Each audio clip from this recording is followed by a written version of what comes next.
Assalamualaikum warahmatullahi wabarakatuh. Kembali lagi bersama saya, Kufa Utari, akan mempresentasikan tentang semua rangkuman dari mata kuliah Etika Profesi Pustakawan. Nah, mata kuliah Etika Profesi Pustakawan ini diampu oleh Bapak Muhammad Fadli selaku dosen IAIN Batu Sangkar. Nah, saya akan menjelaskan yang pertama itu etika. Nah, apa itu etika? Perkataan etika atau yang biasanya disebut etik itu merupakan berasal dari bahasa Yunani ethos yang berarti aturan, nilai-nilai atau norma yang berlaku.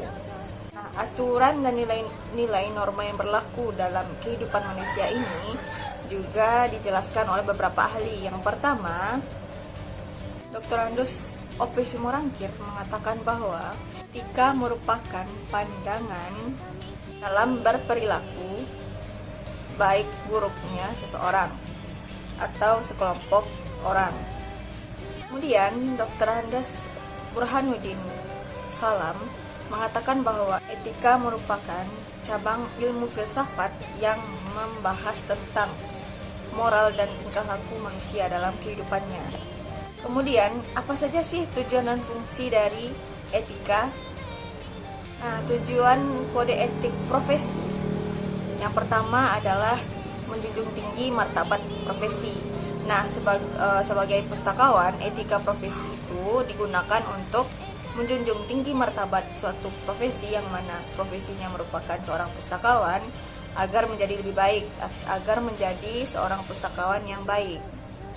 Kedua, untuk menjaga dan memelihara kesejahteraan anggota. Nah, sebagai anggota profesi, yang mana profesi pustakawan, nah, dengan adanya etika profesi, kita dapat menjaga kesejahteraan dari anggota profesinya itu, yang mana anggotanya itu adalah pustakawan. Ketiga, untuk meningkatkan pengabdian seorang atau sekelompok orang dari sebuah profesi. Nah, agar lebih mencintai pekerjaannya, dibuatlah kode etik dari sebuah profesi tersebut agar lebih mengabdi kepada pekerjaannya. Kemudian yang keempat, untuk meningkatkan mutu profesi. Nah, mutu profesi yang mana profesi pustakawan dapat meningkatkan kinerjanya itu karena ada kode etik yang mengatur kinerjanya. Jadi dengan adanya kode etik, dia menjadi semangat dalam bekerja. Kemudian fungsi dari kode etik perpustakaan atau pustakawan. Nah, fungsinya itu yang pertama, memberikan pedoman untuk anggota profesi sebagai acuan dalam melakukan pekerjaannya. Yang kedua, nah, dengan adanya kode etik ini terdapatlah fungsi sebagai kontrol bagi masyarakat dalam apakah seorang pustakawan ini sudah mengerjakan pekerjaannya dengan baik atau belum gitu. Dan yang ketiga, mencegah campur tangan dari pihak organisasi lain. Nah, dengan adanya kode etik yang mengatur kinerja dari pustakawan di perpustakaan, jadi mencegah adanya ikut campur urusan atau campur tangan organisasi lain terhadap organisasi perpustakaan dan pustakawan. Nah, kemudian kita masuk kepada materi selanjutnya yang mana menjelaskan tentang kompetensi pustakawan. Nah, kompetensi yang pertama adalah kompetensi individu. Kompetensi individu ini membuat atau mengharuskan masyarakat untuk dapat bekerja sama dengan orang lain, membuat menjadi komunikator yang baik, bekerja sama dengan masyarakat, pemustaka dengan efisien gitu. Nah, kemudian kompetensi individu ini melatih pustakawan agar lebih berkompetensi dalam dirinya sendiri untuk pemustaka yang membutuhkan seorang pustakawan. Kedua, kompetensi informasi. Maksudnya ialah kompetensi yang harus dimiliki seorang pustakawan dalam mengelola informasi, yang mana dari mana sumber ia berasal informasi tersebut, apakah benar atau tidak, apakah sumbernya memang sudah diaturan dalam informasi, apakah informasi tersebut benar atau tidak, yang mana sekarang ini kan banyak informasi hoax yang beredar di sosial media, dan itu memang dibuat oleh seseorang yang tidak bertanggung jawab. Nah, di sanalah tugas pustakawan untuk mengedukasi masyarakat, pemustaka, dan semua golongan masyarakat bahwa informasi hoax itu tidak perlu dipercayai, apalagi di-share kembali gitu.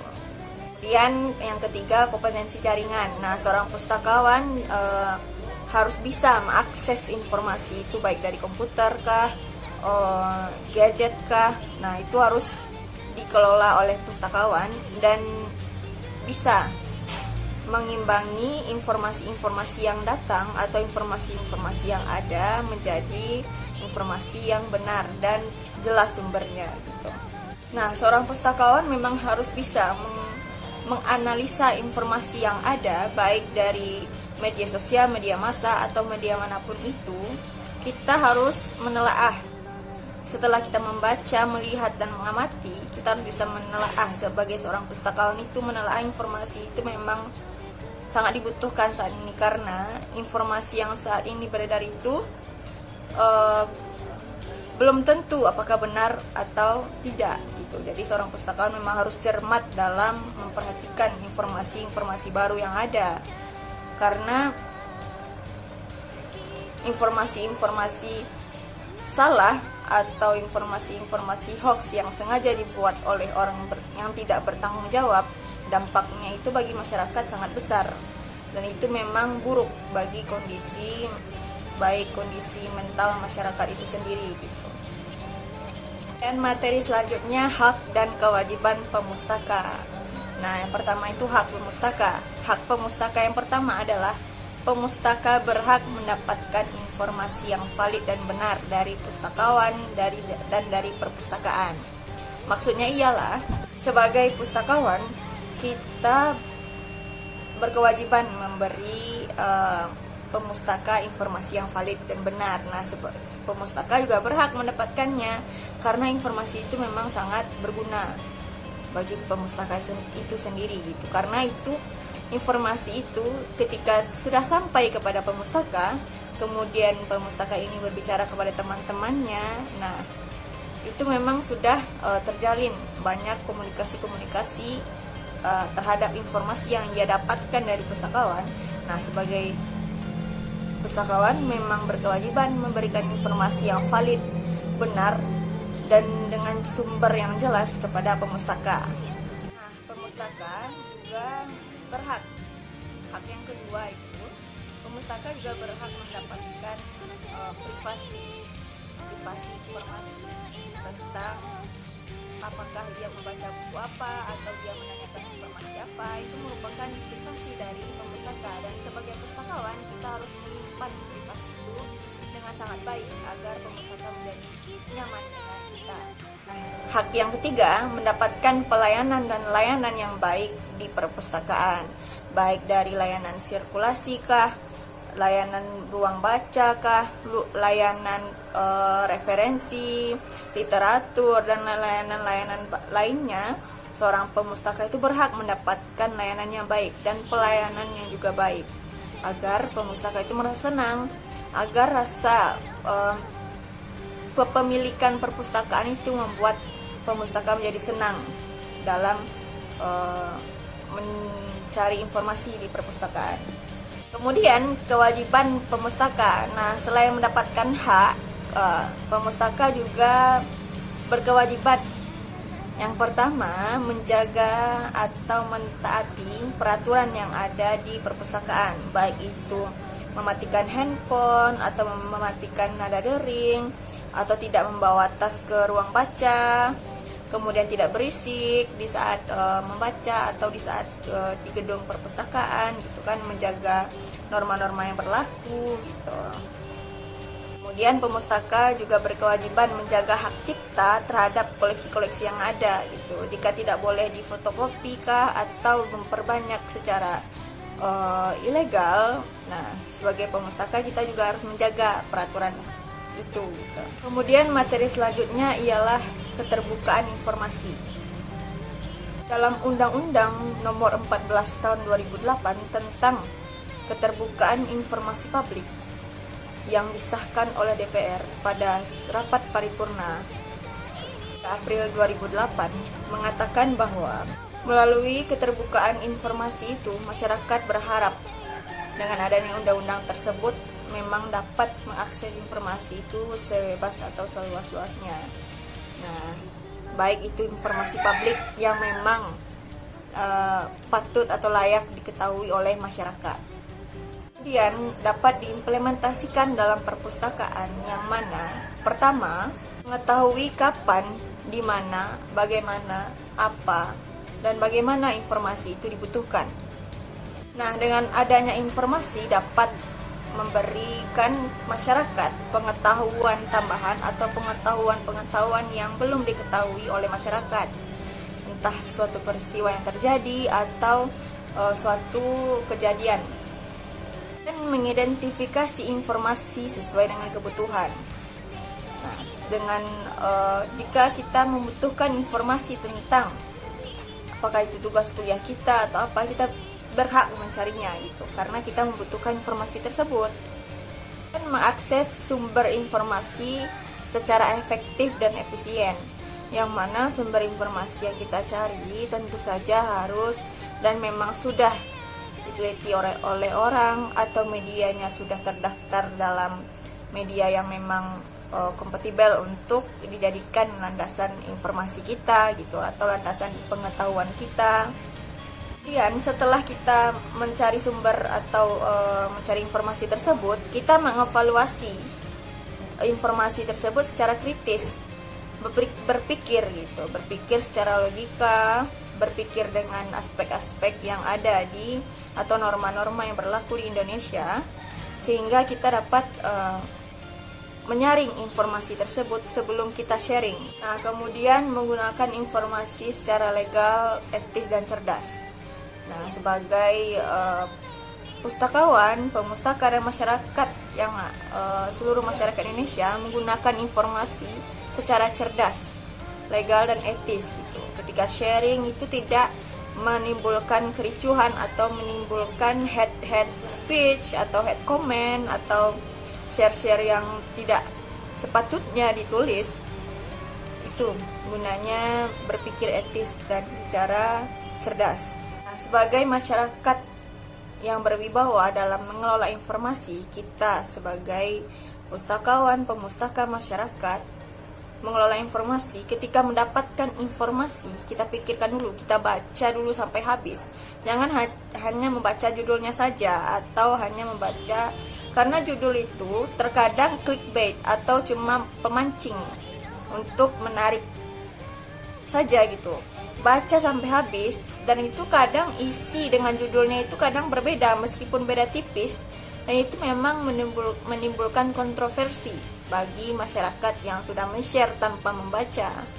Kemudian saya ingatkan juga dengan banyaknya informasi hoax yang beredar baik dari WhatsApp, Facebook, dan media sosial lainnya, sebagai rakyat Indonesia yang cerdas, kita harus, misalnya kita tidak tahu kalau ini informasi benar atau tidak, kita tanyakan kepada orang yang benar-benar atau orang yang bisa membenarkan atau mencari kebenaran terhadap informasi tersebut, informasi yang beredar tersebut. Jangan langsung share, apalagi informasi yang beredar hanya di WhatsApp, seperti apakah tipuan tentang hadiah atau tentang kuota gratis atau apa gitu. Itu sangat banyak beredar di WhatsApp gitu kan.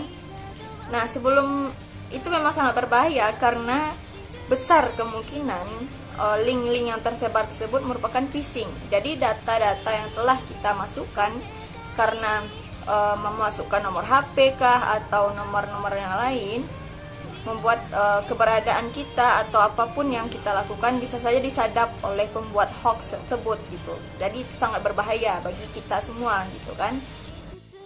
Jadi hati-hati dalam menerima informasi, menyebarkan informasi, memasukkan data-data penting, data pribadi terhadap link-link yang tidak jelas gitu. Kemudian materi terakhir, bentuk sanksi jika melakukan pelanggaran kode etik. Yang pertama, teguran tertulis. Nah, saya mengambil sumber dari sanksi pelanggaran kode etik ini dalam jurnal tentang kode etik profesi kepolisian. Yang pertama itu teguran tertulis. Jadi, ketika kita misalnya melanggar sesuatu atau melanggar kode etik sebagai seorang pustakawan kah, sebagai seorang yang ada dalam sebuah organisasi profesi, yang pertama itu diberikan peneguran secara tertulis, kemudian dinyatakan sebagai perbuatan tercela gitu. Entah kita membeberkan rahasia atau privasi dari pemustaka, kan itu merupakan tindakan yang tercela gitu sebagai seorang pustakawan gitu kan. Nah, itu dapat sanksi sosial gitu. Entahkah digosipkan atau apa, kan itu sanksi sosial gitu yang ada di lingkungan di perpustakaan kita itu sendiri gitu. Jadi memang harus menjaga privasi dari pemustaka itu sendiri gitu. Jangan sampai disebar-sebarkan gitu. Dan sanksi yang berikutnya, melakukan permintaan maaf secara terbuka maupun secara personal gitu. Melakukan permintaan maaf, mengatakan bahwa merasa bersalah gitu kan. Dan semoga kita sebagai pustakawan ataupun organisasi profesi lain tidak melanggar kode etik dari profesi kita sendiri gitu. Menjaga nama baik profesi kita gitu. Nah, sekian dari saya, Kofifa Utari. Semoga informasi yang saya berikan itu memang sangat berguna bagi seluruh masyarakat Indonesia tentang informasi tentang pustakawan, perpustakaan. Dan saya ingatkan lagi, jika ada menerima atau membaca informasi yang beredar, belum tentu sumbernya jelas dari mana, alangkah baiknya jangan. Apalagi menuntut kita untuk mengisi-ngisi data, membuat kita membagi atau memfoto KTP atau apa, itu sangat beredar sekali. Itu entah digunakan untuk pinjaman online gitu kan kita yang merugi gitu. Jadi memang sangat wanti-wanti sekali saya sebagai, meskipun saya seorang mahasiswi, saya juga berusaha gitu mengedukasi semua masyarakat agar informasi-informasi hoax atau informasi salah ini tidak sampai membuat masyarakat itu menjadi resah dengan adanya informasi tersebut gitu. Semoga bermanfaat untuk kita semua. Saya akhiri, assalamualaikum warahmatullahi wabarakatuh.